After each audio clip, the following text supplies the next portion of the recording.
পালিয়ে যাওয়া ইমাম যদি মসজিদে ঢুকলে এই অবস্থা হয়। আজকে ঢাকা রণক্ষেত্র হয়েছিল বায়তুল মুকাররম। যারা এর সাথে জড়িত, এই সন্ত্রাসী কর্মকাণ্ডের সাথে নিরীহ মুসল্লিদের যারা পিটিয়েছে, প্রত্যেকের আমরা শাস্তি দাবি করছি। ভণ্ডামি করার জায়গা পান না। নামাজ পড়াতে এসেছে জোর করি, মনে হচ্ছে ওর পেছনে নামাজ পড়তে মানুষ লালায়িত হয়ে আছে। যেই দিন এই জালেমাকে কওমি জননী উপাধি দিয়েছিল এই শয়তানটা, সেই দিন থেকে কওমি মাদ্রাসার আলেমদের মন থেকে এই আলেম নামে জালেম উঠে গেছে। জেলখানায় ওর নামে বদদোয়া হইতো। এই রুহুল আমিন যে লোকটা, ওর বাবা ভালো ছিল, আল্লাহর ওলি নিঃসন্দেহে, মাওলানা শামসুল হক ফরিদপুরি। আল্লাহ তাকে হায়াতে তার জিন্দেগির গোনাগুলো যেন মাফ করে জান্নাতের সুউচ্চ মাকাম দান করে। কিন্তু তার কাছ থেকে এ কি পয়দা হয়েছে? এটা নির্ভেজাল টাটকা একটা শয়তান, আলেম নামে কলঙ্ক। আলেমদের নাম বলতেও ঘৃণা করে লোকটা। সাপোর্ট দিত এই জালেমকে, আর কাজ পায়নি, নৌকা মার্কা নিয়ে দাঁড়িয়েছে। যদি কুকুর মার্কা নিয়ে দাঁড়াতেন তাও ভালো হতো। কত বড় দুর্নীতিগ্রস্ত হলে এদেশের জাতীয় মসজিদের খতিব পর্যন্ত পালিয়ে যায়।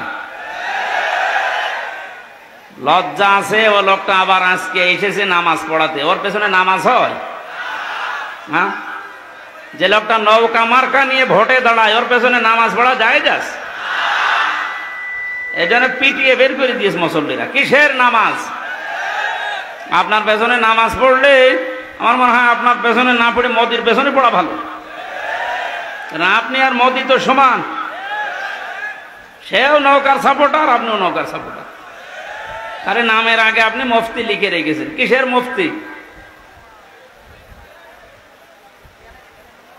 জেলখানার ভেতরে যে সমস্ত কওমি আলেমরা ছিল, মাওলানা শাখাওয়াত হোসেন রাজি, মাওলানা মামুনুল হক, এনাদের উপরে তো এদেশে কওমি মাদ্রাসার আর পরিচিত আলেম নেই। তাদের পাশাপাশি তো ছিলাম 3 বছর জেলখানায়। তারা এই লোকটাকে ঘৃণা করে। যেই দিন এ পৃথিবীর যে সমস্ত জালেমদের তালিকা বের হয় মাঝে মাঝে, তার ভেতরে যেটা পালিয়ে গেছে এটার নাম আছে। 850 বছর আগে লক্ষণ সেন পালিয়েছিল, আর 850 বছর পরে পালিয়েছে এইটা। এতদিনের ভেতরে পৃথিবীর ইতিহাস কেউ ক্ষমতা ছেড়ে পালিয়েছে আমরা শুনি নাই, কোনো জায়গায় পড়ি নাই, কিন্তু এই যে নিজে দেখলাম। এই পালিয়ে যাওয়ার পর থেকে চট করে ঢুকে পড়বো এই আশা অনেকে ব্যক্ত করছে যে আমি কাছাকাছি আছি, চট করে ঢুকে পড়বো। আপনি বাস্তবতা টের পাচ্ছেন? পালিয়ে যাওয়া ইমাম যদি মসজিদে ঢুকলে এই অবস্থা হয়। আজকে ঢাকা রণক্ষেত্র হয়েছিল বায়তুল মুকাররম। যারা এর সাথে জড়িত, এই সন্ত্রাসী কর্মকাণ্ডের সাথে নিরীহ মুসল্লিদের যারা পিটিয়েছে, প্রত্যেকের আমরা শাস্তি দাবি করছি। ভণ্ডামি করার জায়গা পান না। নামাজ পড়াতে এসেছে জোর করি, মনে হচ্ছে ওর পেছনে নামাজ পড়তে মানুষ লালায়িত হয়ে আছে। যেই দিন এই জালেমাকে কওমি জননী উপাধি দিয়েছিল এই শয়তানটা, সেই দিন থেকে কওমি মাদ্রাসার আলেমদের মন থেকে এই আলেম নামে জালেম উঠে গেছে। জেলখানায় ওর নামে বদদোয়া হইতো। এই রুহুল আমিন যে লোকটা, ওর বাবা ভালো ছিল, আল্লাহর ওলি নিঃসন্দেহে, মাওলানা শামসুল হক ফরিদপুরি। আল্লাহ তাকে হায়াতে তার জিন্দেগির গোনাগুলো যেন মাফ করে জান্নাতের সুউচ্চ মাকাম দান করে। কিন্তু তার কাছ থেকে এ কি পয়দা হয়েছে? এটা নির্ভেজাল টাটকা একটা শয়তান, আলেম নামে কলঙ্ক। আলেমদের নাম বলতেও ঘৃণা করে লোকটা। সাপোর্ট দিত এই জালেমকে, আর কাজ পায়নি, নৌকা মার্কা নিয়ে দাঁড়িয়েছে। যদি কুকুর মার্কা নিয়ে দাঁড়াতেন তাও ভালো হতো। ইয়াজিদ যেমন গালি হয়ে গেছে এই পৃথিবীতে, আমার মনে হয় যে জালেম পালিয়েছে, ওর নামও এই পৃথিবীতে একটা গালি হয়ে যাবে ইনশাআল্লাহ। কারণ কত মানুষের চোখের পানি শব্দ লেগে আছে।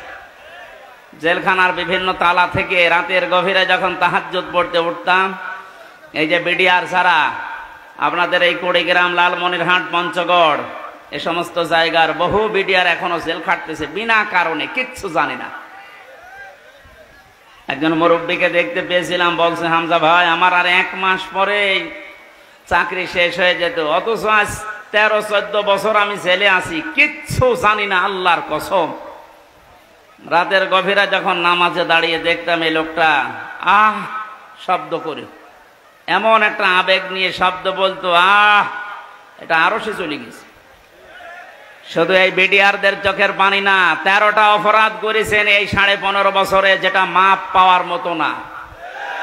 সব চাইতে জঘন্য অপরাধে আয়না ঘর বানানো, এর চাইতে জঘন্য অপরাধ পৃথিবীতে আর নেই। তা জীবিত মানুষকে এভাবে মানুষ কষ্ট দিতে পারে,